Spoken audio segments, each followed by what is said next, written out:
Bonjour à tous. Bonjour Catherine Saint-Geniest. Bonjour. Merci d'avoir accepté notre invitation sur BITV. Vous êtes avocate associée en droit immobilier et co-managing partner du cabinet Janté. Bientôt, 2 mois après la levée de confinement qui est progressive, quels sont les impacts sur les délais de contrat en cours dans l'immobilier et est-ce qu'on peut faire un point sur les délais d'annulation ou de report de loyer entre les bailleurs et les enseignes dans l'immobilier de commerce? Oui, tout à fait. On commence déjà à avoir un petit peu de visibilité, mais c'est vrai qu'on en est encore qu'au début, comme vous le savez, pour tout ce qui concerne l'industrie du tourisme, la restauration, l'hôtellerie. C'est vraiment le début du déconfinement. Donc les difficultés sont là majeures pour ces secteurs.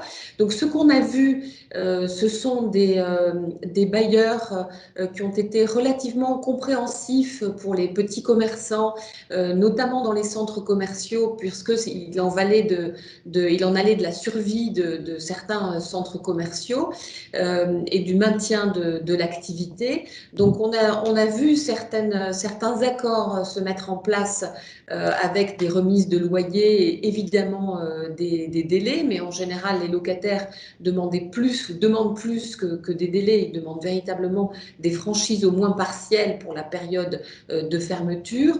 Là où les discussions sont encore vraiment en cours et voire se tendent, c'est entre les grandes enseignes et les bailleurs institutionnels et également pour ce qui concerne les bureaux. C'est plus compliqué pour les bureaux de faire comprendre à des bailleurs qu'il y a des difficultés financières et puis les situations sont tellement variées entre des grands groupes qui parfois demandent des franchises de loyer alors que finalement la trésorerie est là et ils pourraient acquitter des loyers et des situations qui sont vraiment dramatiques. Merci pour cette première réponse. En revanche, est-ce que les contrats d'assurance étaient-ils vraiment adaptés face à cette perte d'exploitation des commerçants? Alors, adapté, non, mais en même temps, on ne peut pas le reprocher aux assureurs, ni aux assurés, évidemment, puisqu'on est dans une situation par définition tout à fait imprévisible. Donc, on avait regardé dès le début les contrats perte d'exploitation côté locataire, et on s'était vite rendu compte que dans leur grande majorité, on allait difficilement pouvoir les faire jouer dans la mesure où soit ils excluent spécifiquement, la police exclut spécifiquement la pandémie, soit on est dans le cadre d'une perte d'exploitation liée à un dommage matériel des locaux loués, ce qui n'est évidemment pas le cas. Alors, vous avez vu sans doute l'ordonnance de référé qui a été rendue par le tribunal de commerce de Paris le 23 mai. Alors, ça n'est qu'une ordonnance de référé, c'est la première instance, c'est pas au fond, etc. Mais surtout, ce qu'il faut avoir à l'esprit, c'est que, et c'est ce qu'a dit AXA d'ailleurs immédiatement après la décision, c'est que c'était une police spécifiquement rédigée qui n'écartait pas la pandémie et qui laissait une ouverture en dehors d'un dommage strictement matériel, c'est-à-dire d'une destruction au moins partielle des locaux. Donc, il y a une ouverture, certainement, il faut que chaque locataire reprenne véritablement sa police d'assurance, mais pas sûr que ça couvre une grande partie des situations. Pour tenter d'apaiser les tensions entre bailleurs et locataires sur le paiement des loyers commerciaux, vous avez lancé un arbitrage au litige issu du Covid-19. Comment s'organise cette offre et quels sont les premiers retours?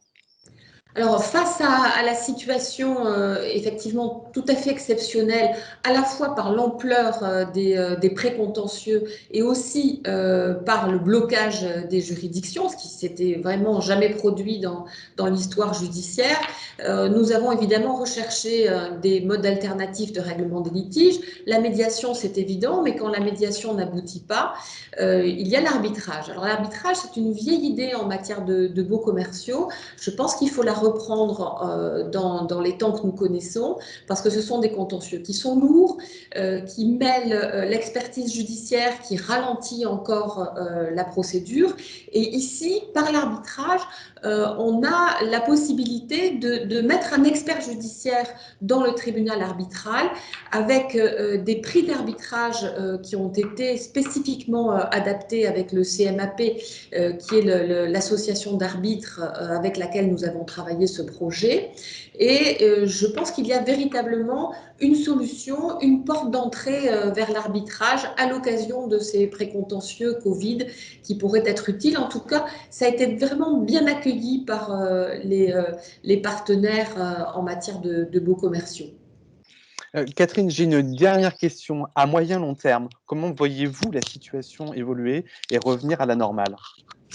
Alors, le retour à la normalité, c'est encore très difficile à dire. Ce qu'on peut voir, c'est que la situation dans les réouvertures, par exemple, de commerces et de centres commerciaux, est moins catastrophique que ce qui avait été envisagé par les commerçants ou par les bailleurs de centres commerciaux.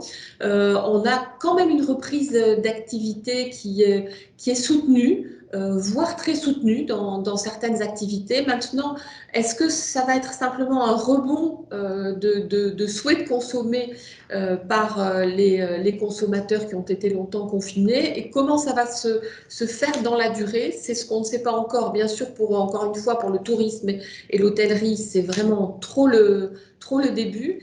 Et puis, on compte quand même sur une activité maintenue au mois d'août. Et ça va être la grande incertitude pour l'instant. Comment on va passer l'été. Merci Catherine Saint-Geniest pour votre participation. Merci beaucoup, merci à vous. Merci à vous de nous avoir suivis. À très bientôt sur BITV.